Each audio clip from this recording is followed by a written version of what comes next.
bien, bel et bien bonjour les amis, c'est Kamazaka. Aujourd'hui nous nous retrouvons au New Hampshire avec Kylian pour cette course de NASCAR. Bonjour à tous, course au New Hampshire aujourd'hui, météo très indécise. On va voir comment ça va se passer, mais c'est parti, drapeau vert. Tout à fait. Et on a deux grands annonces. C'est Chase Briscoe qui va remplacer Martin Truex Jr. et Josh Berry qui va remplacer Harrison Burton. Tout à fait, c'est des nouvelles qui sont très fraîches et du coup qui viennent de sortir. Et voilà, 13 Briscoe sera chez Jockey's Machine l'année prochaine. Tout à fait. Et c'est Chase Elliott qui a fait la pole aujourd'hui devant Christopher Bell et Josh. C'est pas Josh Berry, C'est pas Blenny. Ryan Blaney. Si, c'est tout à fait. Ok.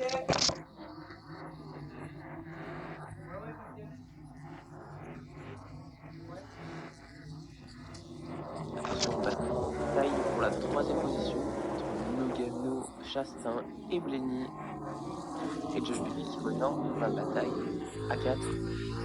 Très serré pour l'instant ces écarts au début. Et Christopher Bell qui est revenu sur Chad Elliott déjà. Effectivement. Christopher Bell qui est sur de longs runs apparemment. Sur Chad Elliott comme une balle vers l'avant. Oui.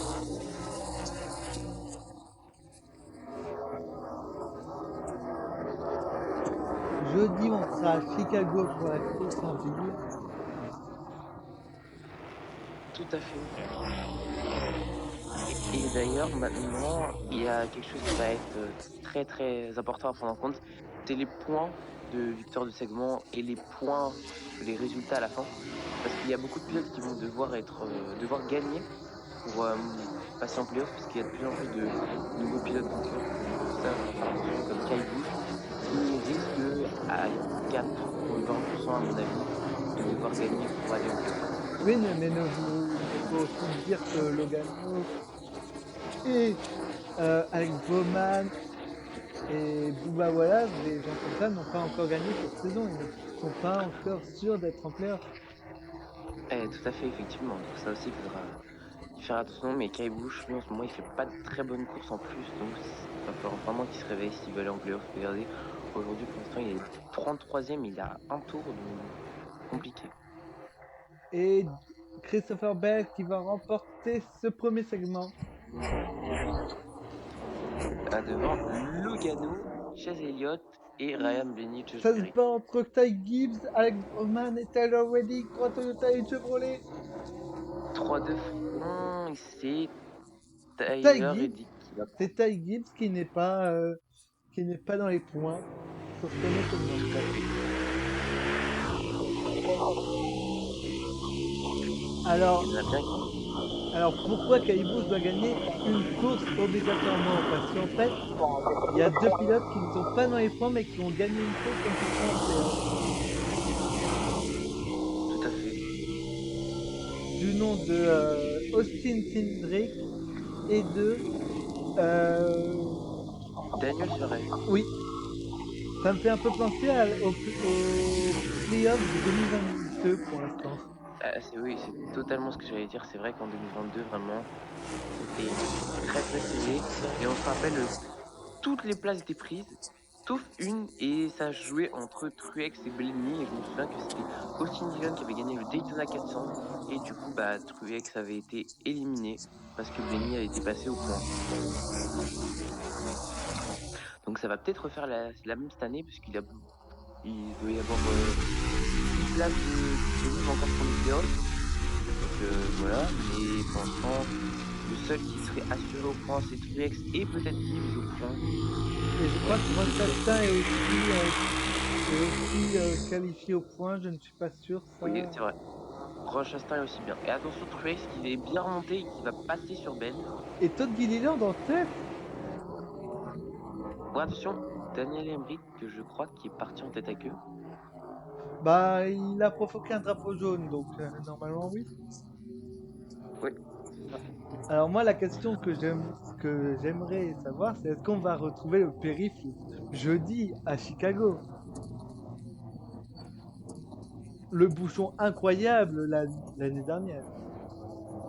c'est vrai, c'était impressionnant, mais à mon avis, je pense pas. Je pense que les pilotes vont faire plus attention. Peut-être un changer d'appareil, mais ce sera pas dans les mêmes proportions à mon avis. Oui. Et Hamlin, Logano et Lajoie ont pris que 2 pneus, je crois. Oui, et Todd Gilliland est 8e. Logano qui se fait bien pousser par Truex. Et attention, Corey Lajoie qui va essayer de prendre l'extérieur. Attention avec Cleveland, Corey Lajoie. Non, non, ça va pas passer. Hamlin qui prend la tête de cette course. Tout à fait. Et 3 de fond avec Truex, Lajoie et Christopher Bell. Attention, ça joue des coudes. Logano qui est de nouveau avec le sponsor de Kevin Harvick de l'année dernière. Tout à fait, Logano qui est bien remonté pour une fois que Logano fait une bonne course toute la course au final. Il reste Ah, que le radar. Kyle oh, Busch, attention, Kyle Busch. on en parlait tout à l'heure avec ses points. Aïe, aïe, aïe, Kyle Busch, c'est en train de partir en petite désillusion pour Kyle Busch, à mon avis. Quel dommage. Mais je crois que c'est sa pire saison enregistrée en NASCAR Cup Series. Ouais, depuis son année de rookie, c'est ça tout à fait. C'est la pire saison qu'il ait faite. Vous vous rendez Je compte? crois que la deuxième saison, ça doit être 2020 où il n'était pas top top. Ouais, bah 2020, il y avait... En fait, 2020, c'était surtout Denny Hamlin et Kevin Harvick qui ont tout écrasé au final.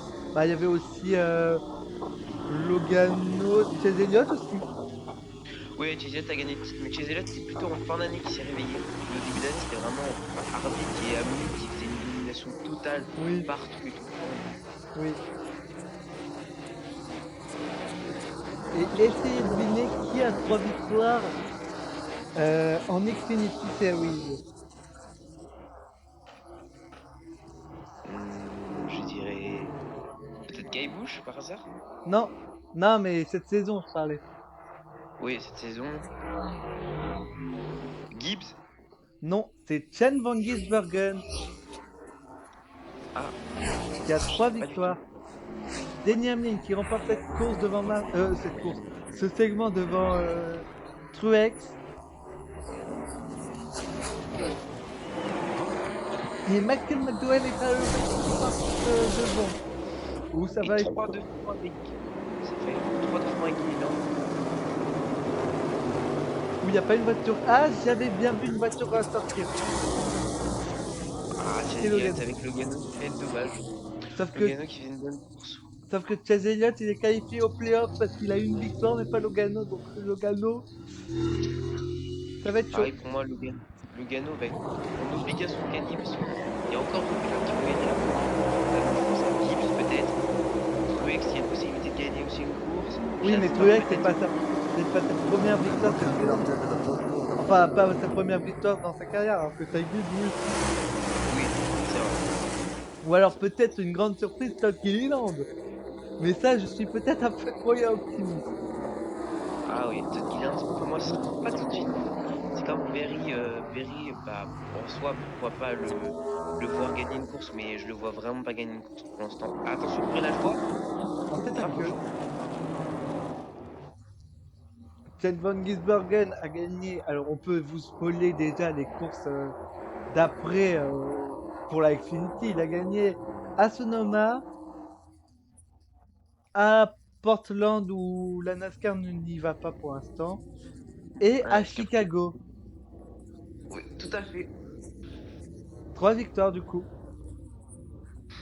Et on verra bien s'il pourra retirer l'exploit de l'année dernière en Cup Series aussi.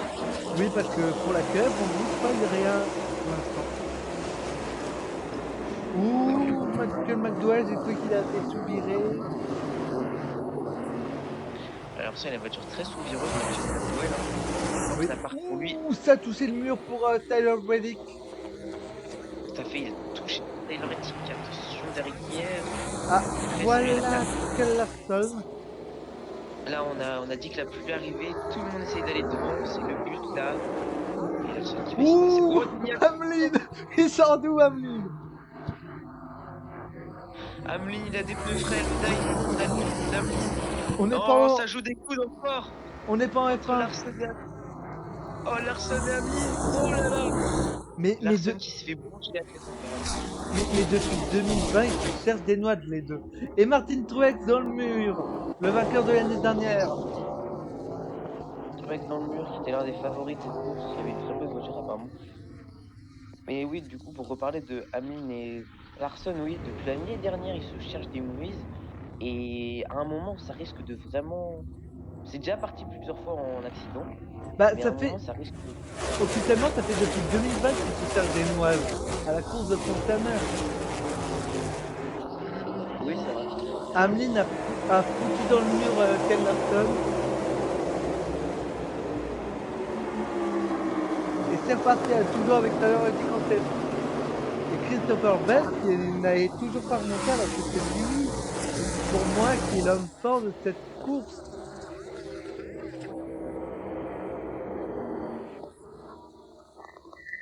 Et Bell. Et oh, Oh, encore Kyle attention! Busch. Kyle Busch! Oh, ça tape! Deuxième crash pour Kyle Busch. Alors, autre question à savoir, est-ce que Noah Gragson va refaire comme l'année dernière, ça veut dire se crasher 3 fois à Chicago? Ah, bah ça, peut-être, hein, écoutez. Et je crois qu'il pleut, je ne suis pas sûr, mais je crois qu'il pleut.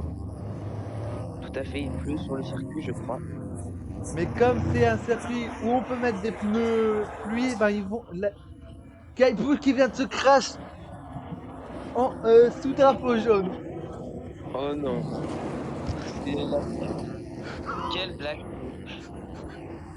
Alors quand je vous disais que c'était sa pire saison, sous drapeau jaune en plus. Oh là là, mais comment il fait? C'est un talent brut, Kyle Busch à ce niveau-là, c'est un talent brut.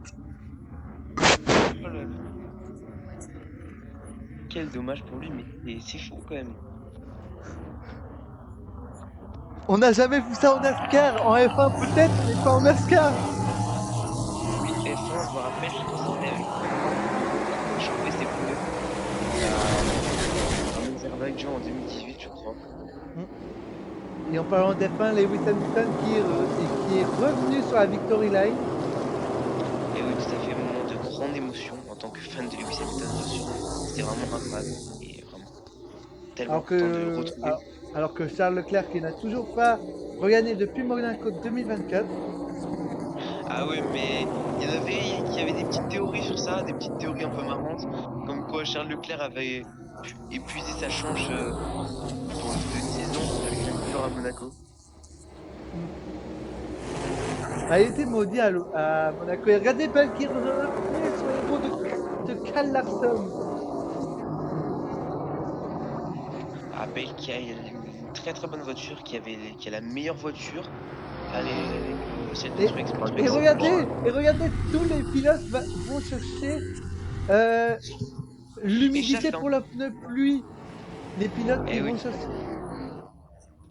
Oh, il est parti Chastain tout là. seul. C'est une Toubli Blade. C'est officiel, c'est une Toubli Blade.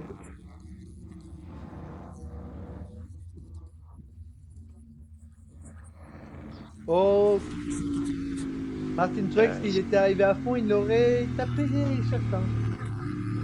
Tout à fait. Ah non, il se fait percuter. Je pensais qu'il était parti tout seul. Et je crois que c'est. Ouh, attention, ça a failli toucher avec Perry. Et c'est reparti avec Tyler Reddick et Christopher Bell, toujours là, toujours présent. Et pilote toujours dans le top 5, ça c'est très étonnant. Vraiment. Alors, alors là, je sais pas pourquoi, mais je commence à pressentir que Christopher Bell va être champion cette année. Moi je le disais depuis le début, je le sentais bien. D'ailleurs, comme Pat, enfin le commentateur de chez Automoto la chaîne, qui pense que depuis le début de l'année, bah, c'est constant que Bell va être champion de la NASCAR Cup Series. Moi ça je le vois bien. Et Ryan Blaney qui est deuxième et Corey Lajoie qui se crache pour la deuxième fois. À mon avis, si c'est pas Bell, ce sera Larson. Prend deuxième titre. Oui, parce que parce que là, je sens mal le Sky. Déjà qu'il n'est pas en playoff, je n'y crois pas. Là, j'y crois plus, là. Ah non, non, mais Bon, pour moi, si c'est pas Bell, c'est William Byron. non, non, William Byron. En fait, William Byron, c'est un très bon pilote, certes, etc. Il fait des très bonnes performances. Mais déjà, depuis 3 semaines, il régresse pas mal. Je le vois plus trop dans le top 5, plus trop dans le top 10, etc. Et, ou attention le crash, mais je le vois pas compter 2 ans, non, 3. Ouais, ça fait 2 ans d'affilée qu'il dans le Final Four, je crois. Mais je ne vois pas réussir à concrétiser sur la finale, en fait. Hmm. Ah, voilà ce qui me fait rien faire. Alors, je vais dire un petit pronostic. Je pense que au moins dans les 30 premiers, il a les 4 finalistes. Ah ouais, c'est très très un énorme pari. Oui. C'est où les 4 finalistes sont dans le top 36. C'est très drôle. Entre 30 et 36, c'est très drôle. Ah, mais ça veut dire que... Bon, après, c'était un peu prévisible, mais je pense pas que Kyle Busch soit dans le top 30. Ça veut dire que Oui, c'est pour ça que c'est ça.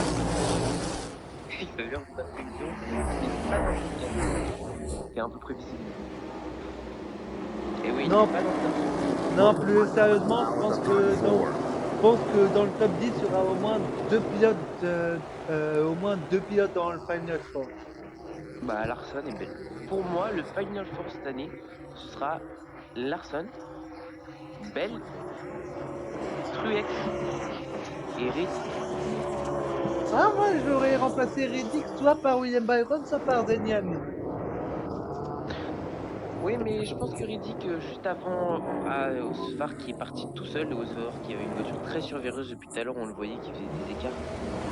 Mais moi, je le vois, Hamlin, je le vois juste à la fin gagner tout, mais pêcher, genre dans les dernières courses, comme il fait en ce moment. Oh, attention!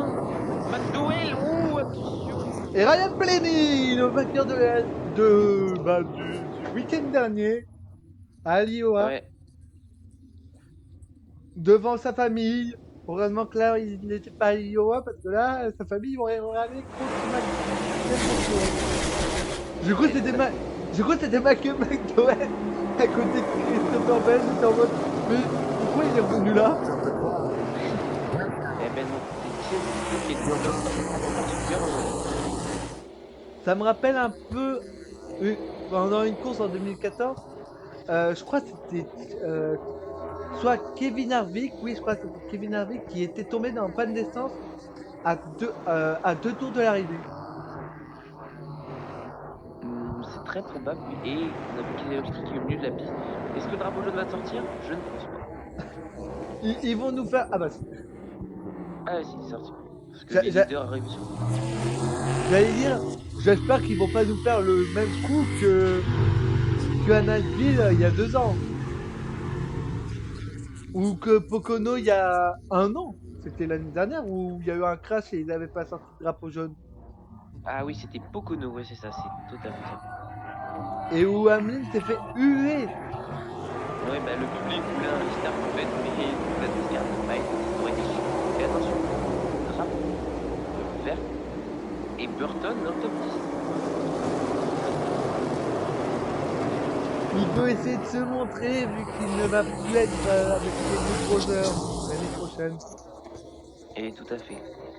Mais je pense Mais pas. Mexico dans le top 10. Moi, je trouve ça dommage Ah, d'avoir laissé la place à un vétéran chez Truex. Je trouve qu'il aurait fallu laisser la place plutôt à un petit jeune comme Nemechek ou Osvar, même si pour l'instant ils ne donnent pas leurs preuves. Mais c'est parce qu'ils ont des voitures qui sont de bas de tableau quand même, qui ne peuvent pas forcément trop sortir du lot. oui. Enfin, moi, je trouve ça dommage. Alors, les 4 pilotes sont dans le top 4, sont dans le top 10. Truex, Reddick, Bell et Larson pour le Final Four. Sauf que William Byron, je ne sais pas. Pour moi. 27e Ah, William oui, Byron. 27e. Et Christopher Bell qui gagne cette troisième course de cette saison. Victoire, deuxième, troisième. Bell, c'est vraiment, enfin depuis le début, c'est un favori pour ce championnat et ça l'est de plus en plus au fur et à mesure des semaines. Oui, En tout cas, cette année, je vois bien vraiment Bell gagner. Après pour Truex, sa retraite, ce serait pas mal, mais